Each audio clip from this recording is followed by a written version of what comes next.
Assalamualaikum warahmatullahi wabarakatuh. Perkenalkan, nama saya Zabrina Bigeloisa dari kelas 11 MIPA 4, nomor absen 35.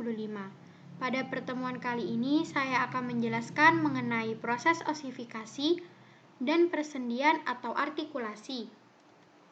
Yang pertama adalah proses osifikasi. Osifikasi adalah proses pembentukan tulang diawali dari adanya kartilago dimulai sejak masa embrio. Pada gambar kita bisa melihat bahwasanya pada tahap pertama pada masa embrio banyak sekali kartilago, di mana kartilago di bagian tengah ada seperti rongga. Kartilago dihasilkan oleh sel-sel mesenkim. Di tengah kartilago ada seperti rongga dan rongga ini berisi osteoblas atau sel penyusun osteosit atau calon tulang sejati atau tulang keras. Jadi, cikal bakal proses pembentukan tulang berawal dari bagian tengah. Di tengah kartilago yang berisi rongga terdapat banyak osteoblas. Osteoblas nantinya akan membentuk osteosit. Osteosit akan berkumpul menjadi tulang keras. Pada tahap kedua merupakan tahap fetus. Nanti di masa fetus sudah mulai muncul pembuluh darah di dalam osteoblas, terutama di bagian tengah. Fungsi darah di sana adalah sebagai pemberi nutrisi atau makanan dalam proses pertumbuhan tulang. Jika darah sudah masuk ke dalam osteoblas, maka akan mulai tumbuh jaringan tulang dan rongga sumsum tulang. Pada tahap ketiga, selanjutnya di fase bayi.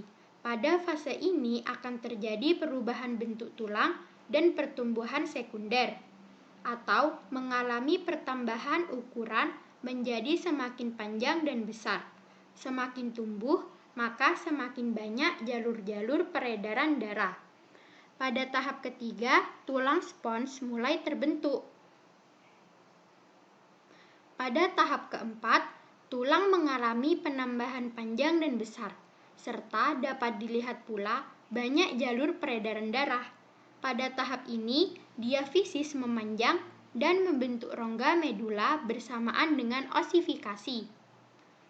Pada tahap kelima, tulang akan menjadi tulang dewasa dan disebut tulang pipa.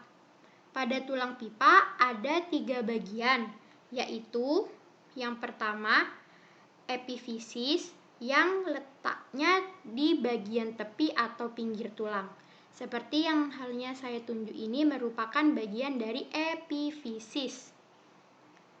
Dan diafisis di bagian tengah. Jadi yang saya tunjuk ini merupakan bagian diafisis. Di antara epifisis dan diafisis ada yaitu namanya metafisis. Jadi ini merupakan metafisis. Serta epifisis mengalami osifikasi, sisa-sisa kartilago hialin hanya ada di lempengan epifisis dan persendian. Pusat pertumbuhan tulang dimulai dari bagian tengah ke arah tepi. Terbukti ketika contohnya kita sedang memakan paha ayam. Ketika menggigit bagian tengah tulang tersebut, maka akan bertekstur keras. Mengapa demikian? Karena di tengah merupakan pusat pembentukan tulang yang pertama atau osifikasi primer. Konsepnya adalah tengah tulang pasti lebih keras dibandingkan bagian tepinya. Maka dari itu, ketika menggigit tulang paha ayam, bagian tepinya lebih gampang digigit karena lebih banyak mengandung tulang-tulang yang jenisnya tidak padat atau tidak kompak atau tulang spons.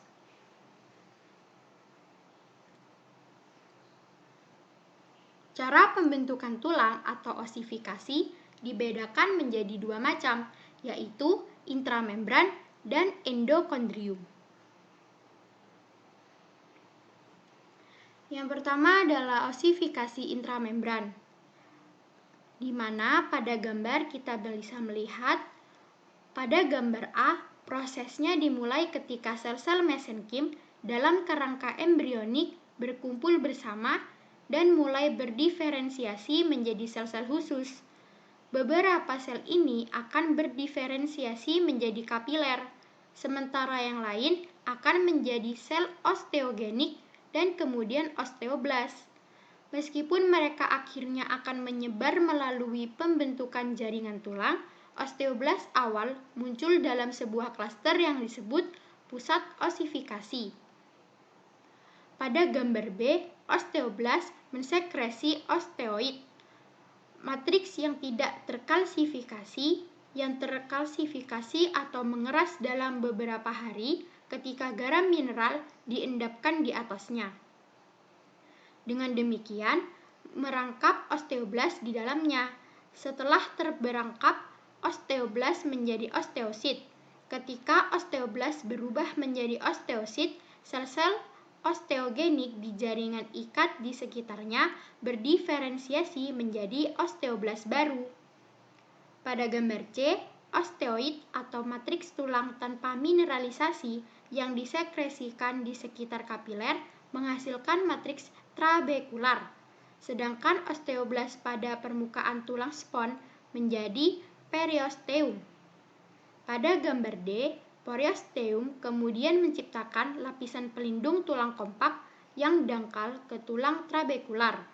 Tulang trabekular berkerumun di sekitar pembuluh darah, yang akhirnya mengembun menjadi sumsum merah. Kedua adalah osifikasi endokondrium. Kita bisa melihat pada gambar A, dalam tulang panjang misalnya sekitar 6 hingga 8 minggu setelah pembuahan, beberapa sel mesenkimal berdiferensiasi menjadi kondrosit atau sel tulang rawan yang membentuk prekursor kerangka tulang rawan. Segera setelah itu, pada gambar B, perikondrium, sebuah membran yang menutupi tulang rawan muncul. Semakin banyak matriks diproduksi, kondrosit di tengah model kartilaginosa tumbuh dalam ukuran. Ketika matriks terkalsifikasi, nutrisi tidak bisa lagi mencapai kondrosit. Hal ini mengakibatkan kematian mereka dan disintegrasi tulang rawan sekitarnya. Pembuluh darah menyerang ruang yang dihasilkan, tidak hanya memperbesar rongga, tetapi juga membawa sel-sel osteogenik bersama mereka. Banyak di antaranya akan menjadi osteoblas. Ruang yang membesar ini akhirnya bergabung menjadi rongga meduler. Pada gambar C, saat kartilago tumbuh, kapiler menembusnya. Penetrasi ini mengawali transformasi perikondrium menjadi periosteum, penghasil tulang. Di sini, osteoblas membentuk kerah periostil tulang padat di sekitar tulang rawan diafisis.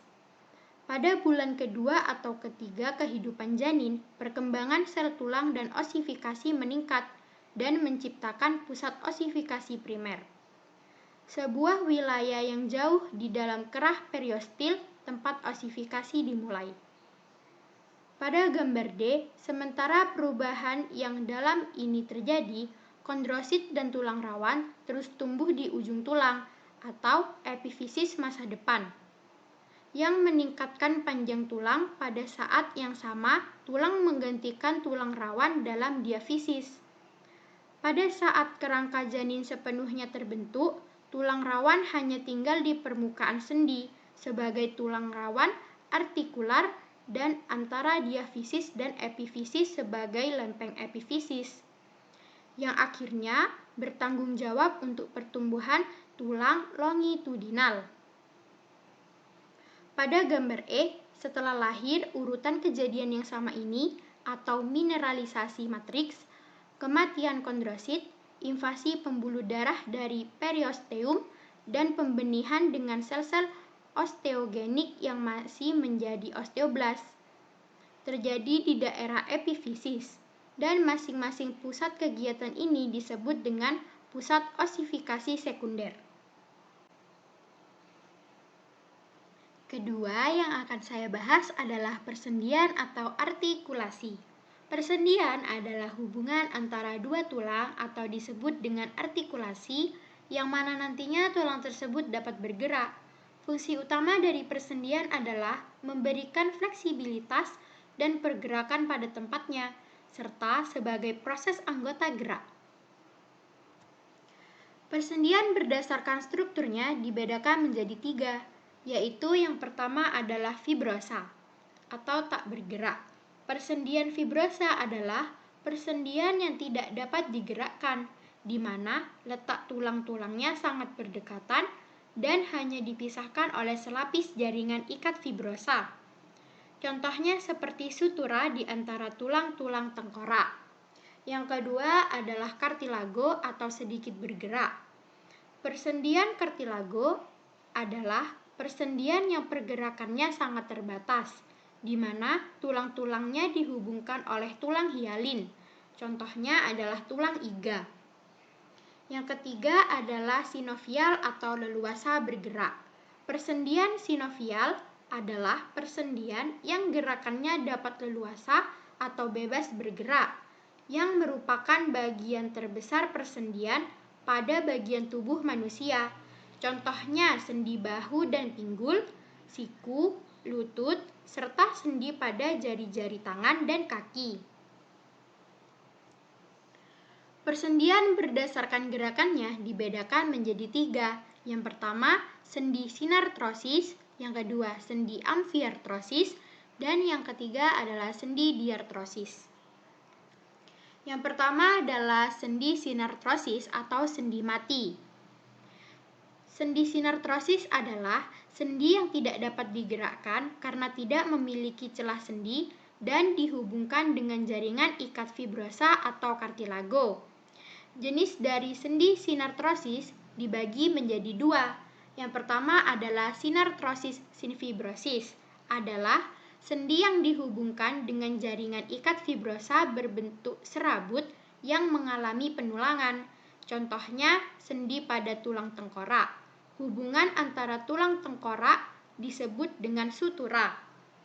Yang kedua adalah sinartrosis sinkondrosis, adalah sendi yang dihubungkan dengan jaringan tulang rawan atau kartilago hialin. Contohnya lempengan sementara yang terletak di antara epifisis dan diafisis pada tulang panjang anak-anak. Setelah sinkondrosis berosifikasi disebut dengan sinostosis. Yang kedua adalah sendi amfiartrosis atau sendi kaku. Sendi amfiartrosis adalah sendi dengan pergerakan terbatas akibat adanya tekanan. Sendi amfiartrosis dibagi menjadi 3 jenis. Yang pertama adalah simfisis, adalah sendi yang dihubungkan oleh kartilago atau tulang rawan serabut. Contohnya sendi antar tulang belakang dan sendi pada simfisis pubis, yaitu tulang kemaluan. Yang kedua adalah sindemosis. Sindemosis adalah sendi yang dihubungkan oleh jaringan ikat serabut dan ligamen. Contohnya sendi antar tulang betis atau fibula dan tulang kering atau tibia. Yang ketiga adalah gomposis. Gomposis adalah sendi pada tulang yang berbentuk kerucut yang masuk ke dalam kantong tulang. Contohnya seperti tulang gigi yang tertanam pada kantong tulang rahang. Yang ketiga, sendi diartrosis atau sinovial, yang bisa juga disebut dengan sendi gerak. Sendi diartrosis atau sinovial adalah sendi yang dapat bergerak bebas. Sendi diartrosis atau sinovial dibedakan menjadi 6 jenis. Yang pertama adalah sendi engsel. Sendi engsel atau sendi berporos 1 yaitu bergerak ke satu arah seperti halnya pintu, kedua ujung tulang berbentuk engsel dan berporos 1. Contohnya sendi pada siku, lutut, mata kaki, dan ruas antar jari-jari. Yang kedua adalah sendi peluru. Sendi peluru adalah sendi yang dapat bergerak ke segala arah, ujung tulang berbentuk lekuk dan bongkol, serta berporos 3. Contohnya sendi tulang gelang bahu dengan tulang lengan atas, serta sendi tulang gelang panggul dengan tulang paha. Yang ketiga adalah sendi pelana. Sendi pelana adalah sendi yang dapat timbal balik. Sendi pelana dapat bergerak bebas seperti halnya gerakan orang yang mengendarai kuda dan berporos 2. Contohnya seperti sendi antara tulang pergelangan tangan dan telapak tangan pada ibu jari. Yang keempat, yaitu sendi putar. Sendi putar tentunya dapat berputar, bergerak dengan pola rotasi, dan memiliki satu poros. Ujung tulang yang satu dapat mengitari ujung tulang yang lain. Contohnya sendi antara tulang hasta dan tulang pengumpil, serta sendi di antara tulang atlas dan tulang tengkorak. Yang kelima adalah sendi geser. Sendi geser adalah sendi yang gerakannya dapat bergeser, tidak berporos, dan tidak memiliki ujung tulang yang agak rata. Contohnya sendi antara tulang pergelangan tangan, antar tulang pergelangan kaki, dan antar tulang selangka dan tulang belikat. Dan yang terakhir atau yang keenam adalah sendi gulung. Sendi gulung adalah sendi yang gerakannya dapat ke kiri, ke kanan, atau ke depan, ke belakang, berporos dua, serta memiliki ujung tulang yang salah satunya berbentuk oval atau masuk ke dalam lekuk berbentuk elips.